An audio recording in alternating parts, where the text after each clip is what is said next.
Bob Simmons, a fabulous musician who lives in Vallejo. And my name is Kimberly Simmons. No relation to Bob, but we're pretty good friends now. So listen, Bob, you have been in Vallejo how many years? Since 1980. Since 1980? Mm-hmm. Wow. Okay, now where were you born, though? Let's start at the beginning. Okay.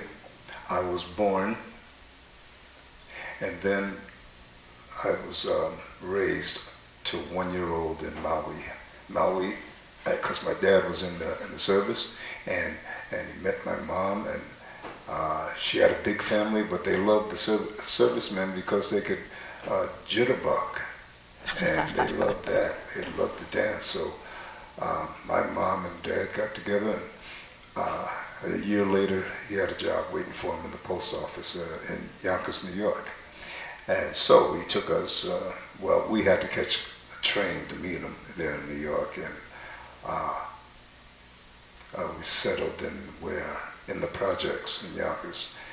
And my mom bought me a ukulele when I was 3 and taught me how to play some songs, some Hawaiian songs, because everybody in Hawaii plays Hawaiian something. Music. Yeah, they play ukulele or guitar. There's one everywhere. Oh, really? Everybody? Oh, yeah, lots of people play. Wow. Yeah, you see them at the beach go at the there. bus stop. You haven't been? No, I haven't been to Hawaii yet. No. Oh. I know. Okay, tell me more. Okay. And let me see. So the ukulele was an Arthur Godfrey ukulele, and Arthur Godfrey was a TV host. He wasn't Hawaiian, but he loved Hawaii and the music and everything. He had freckles, he had red hair, he was really Yeah, I've heard of him. Yeah.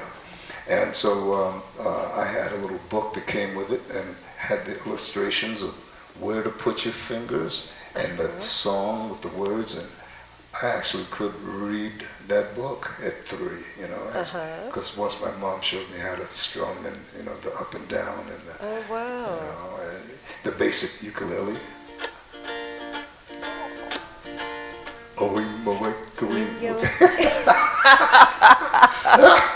So really? Anyway, she at 4, I wanted to play the piano. She bought a piano, and we had it in the living room, and my feet were like 1.5 feet off the ground, off the floor. But I could pick out, if I hit 3 notes, I would know when they were wrong and they were right. So it's like the music in me just didn't let me play a chord that sounded spooky. So you had a pretty good ear for music by then. Yeah. And a lot because my mom and my dad played guitar in the service. I had pictures of him with his service hat and a bunch of guys around him. He was like a brown Elvis or something. Yeah, cool. And so anyway, that went on, and when I was 8 years old, the boy on the 3rd floor of the projects had an accordion. And I watched him play that. He couldn't play it well, but it was so beautiful. It was red and sparkly and white. And boom, I just had to do that. I switched said, Mom, the accordion at 8 years old. So the guy came over from the school, Alfidi School of Music, and he said, wiggle your fingers like that. And I did, and I thought about it. If you go you probably don't have any dexterity, Yeah. So and I played the accordion. You figured it out. Yeah. Yeah, I took accordion lessons for 4 or 5 years, and then I kind of outgrew it because Gary and the Pacemakers was not the hippest rock and roll thing. That was Jerry Lewis's son, not Gary and the Pacemakers. It was Gary Lewis. And he had one hit, but it's kind of hard to look hip with an accordion. You do if you're on Lawrence Welk. Okay. That's cool. I always dug in, but rock and roll didn't work. And the guitar and Elvis and Chuck Berry, that was the thing. And the Ventures came out, and all those great rock and roll Venture songs. And God, I remember the Ventures. Oh, you my know? God, yeah. Oh, Play one, will you? Oh, so I guess that's how you got to play the electric guitar, of course. Yeah, let me see.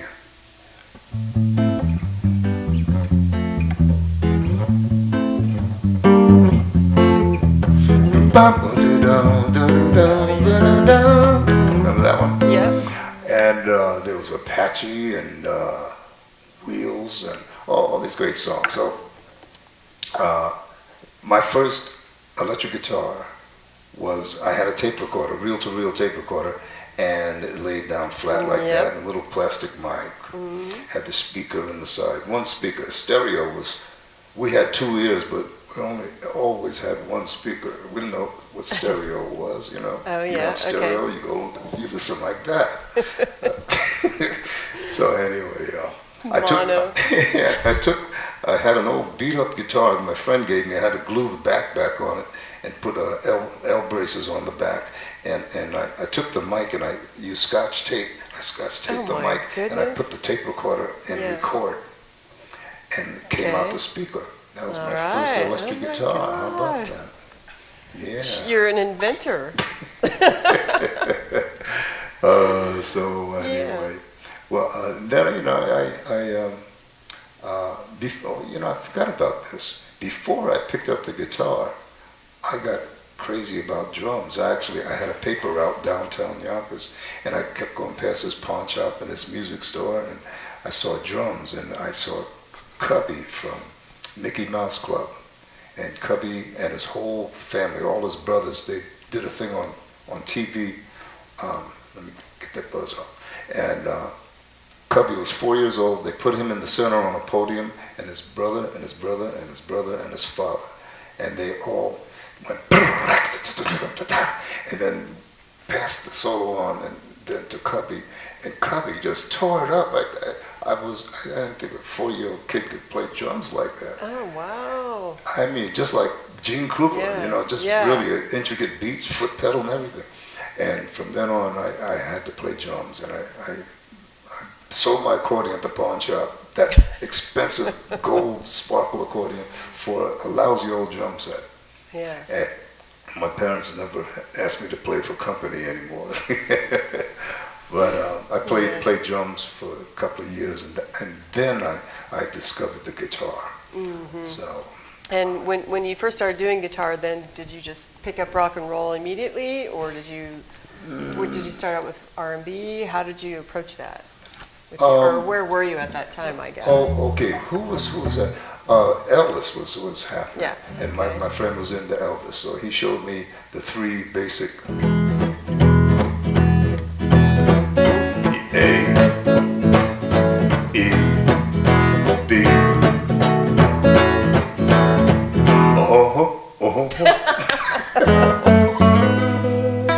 Anyway, then things evolved from there because the doo-wops came out.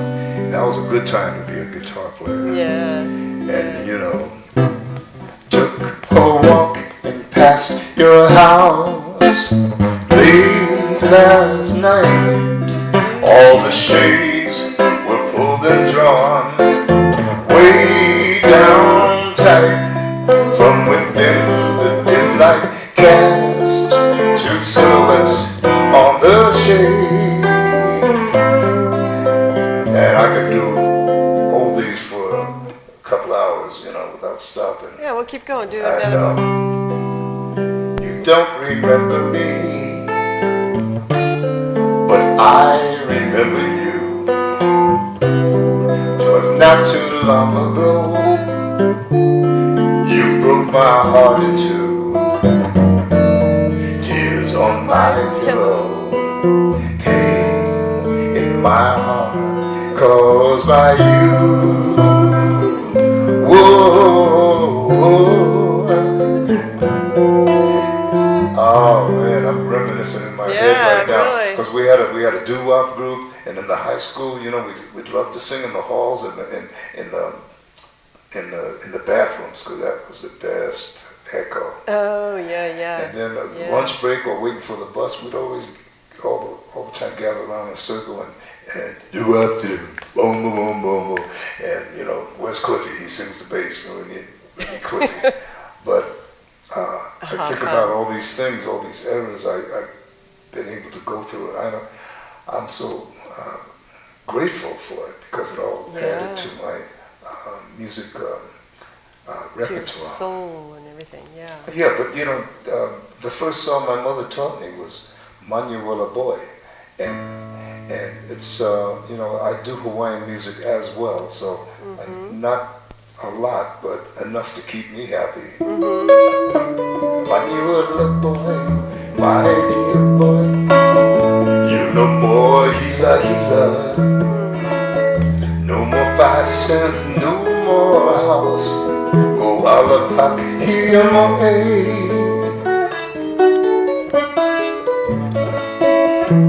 Papa work in the taro patch. Mama makes the poi. Sister goes with the howly boy. Brother goes awana.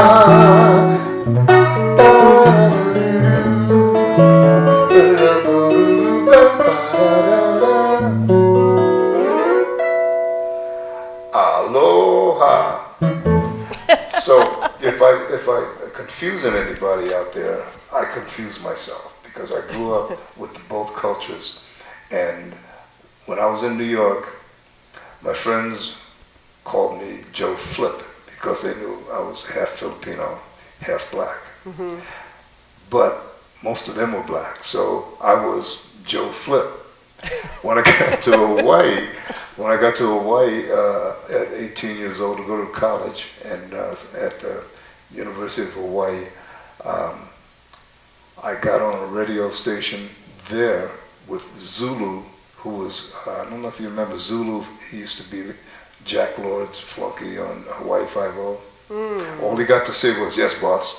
Okay. Remember him? He was Yeah, kind I of remember heavy him. set. Yeah. He had a radio show and he got me on and he let me do the sign on, the sign off, and he nicknamed me Soul Brother Bob.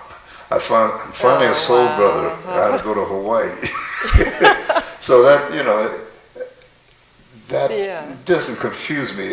It makes me feel great to be able to not be nailed down and maybe expand other folks' interpretations of what people are. Yeah, no, I think it's great. It's like you have the best of both worlds and many more as well. And I got to eat. I grew up eating 2 kinds of food. My mom could cook. She could cook soul food and she could cook Filipino food. Oh, wow, wow. Yeah. So then, now, in the 80s, you got started in a band, or you started up a band. Tell me about that.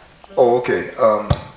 Or was it 60s? In the 60s, yeah. In the 60s, while I was going to college, I think you have a picture of the guys. Yeah, here we are. Now, Can we see that up close? See me on the all the way on the far side. It's the same guitar. Far side right there. Yeah, that's the same Same guitar. Okay, and cool. That's 67. So I got this guitar in 67. And the back of it is all scratched up, you know, and I had worn a hole in it here. I have other guitars, but this is my friend. Yeah, yeah. And it's been through it with me. So that was 67, and we came to the mainland, and because of the director of Hawaii 5-0, by the way, we were there for 2 years straight, 6 nights a week. We played till 3 o'clock in the morning. Yeah. That was the best steady gig I ever had. Wow, wow. And so in Hawaii, in Waikiki. Right. Yeah, yeah. And this guy, Dave Scott, he has a group in Petaluma called Gator Beat. The flautist? Yeah. Yeah. Yeah. Well, I don't know if we can see that very close up, but I do have a couple of other bigger pictures here. We'll look at the bigger picture. Do you want to look at that? Oh, did I steal your check line? this out. Yeah, look, the bigger picture. Tell me about that. Oh, okay. Let me see. All right, that was mid '80s. You know, that was my first experiment with self promo and the same guitar. Same guitar. Okay, cool. Shiny. Olin Mills. I recognize the photo studio actually. And that's another similar one. Okay. This looks like a commercial for sure. This is your headshot, I suppose. That was a shot for. Let me see. I was playing at the Silverado Country Club, and I was there from '85 to '91. And that was a good period in my life because I was there 5 nights a week with the band, and that was good steady work. And Lee was Lee. Lee. My wife. Your She wife, was- running yeah. for supervisor of Yeah. Solano County, She everybody. was supervisor then. Oh, right. Okay, there is a picture here. Yeah. Yep, look at And- this. In the 1980s, Check that out. Check my hair she out. did a couple of terms. Okay. Check. This is you, right, with the glasses? Yeah. And That's this not me. is I'm not pointing here. you. You said that's me. No, No, that's no, not me. no. Here. Yeah, okay. My left hand. Yeah. Wow, so- those were the days, huh? I remember those perms. I do remember those perms. My mother's a hairdresser, so I remember perms very well. Well, this was the grand opening of Marine World. Okay. And Lee was supervisor then. She did 2 terms. She did Yeah. 83 to 91.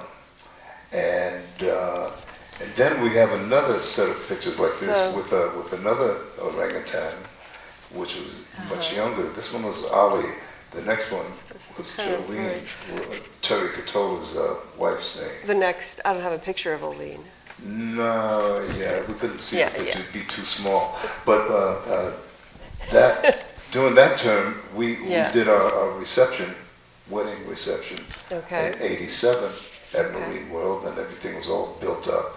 And I rode in on a camel, 1 hump camel. Don't ever ride a 1 hump camel. You know, Okay. the 2 hump, Yeah. you got the nice place to sit. Oh, you know. okay. What do you write on the neck? You write on the neck? I did. And what you call them? They told me the camera's clean. I had white pants. They said, "Oh Yeah. no, don't worry, the camera's clean." And Yeah. when I got off the camel, insides of my pants were all dirty brown. Yeah. Oh man, what a horrible experience. But Lee led the camel in, so she's proud of that. I may have been riding the camel. So your but she wedding was led- a horrible experience, huh? Oh no, no. It was, Riding in on the camel, that was so yeah, bad. it felt like Sinbad. And Lee led me and the camel in, and then Okay. we took pictures with that, not that okay. orangutan, another Yeah, one. yeah. Yeah. Cool. So then bring us back to Vallejo. What have you been doing in Vallejo and in the Solano County? Okay, so let me see. I've done a lot of commercials starting in the 80s. I did a commercial for, you probably heard, I got a split finger fastball and a slow lip, a suicide squeeze, a double up the middle and a home run in the breeze. Here come the Giants. I've got a giant attitude. Really? You did that? I feel good. Yeah, I did that. Now, check this out. It was Vallejo Day at Candlestick Park. They were honoring Joe Morgan and Tony and Tintley and Gordon Schaefer. Tony was mayor, Gordon Schaefer was on the chambers, I guess. But anyway, Yeah. I had to sing that song from the pitcher's mound. And I had a boombox where I recorded the track, and I sang the song, and Tony and Tintley, that's running against Lee right now, he was snapping his fingers like this while I was singing. And then the orangutan was supposed to throw the pitch out to Tony, but the orangutan just went So the orangutan. and rolled it to him, you know. He could have fired it probably 1,000 feet out of the stadium. You know how strong those Wow, things are. but he didn't want to show off. Yeah, every which way but loose. All right, so then you play some gigs around town too, or what other commercials? You did Oh. another couple of commercials as well, Yeah. right?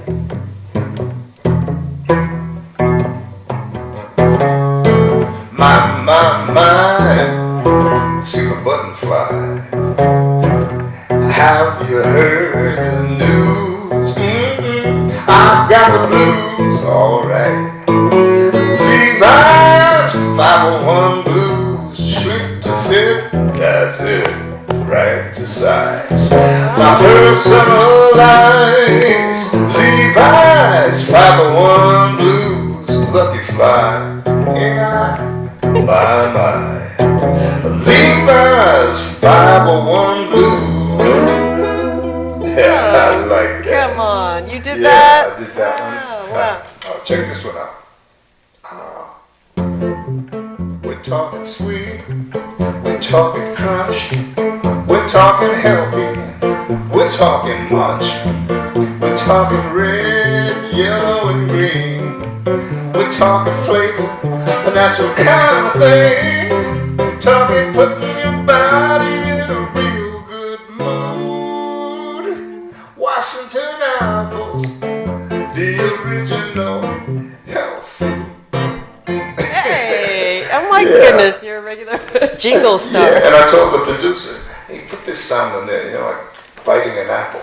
Yeah. Crunch. And it caught on, and all the Washington apples had that in it.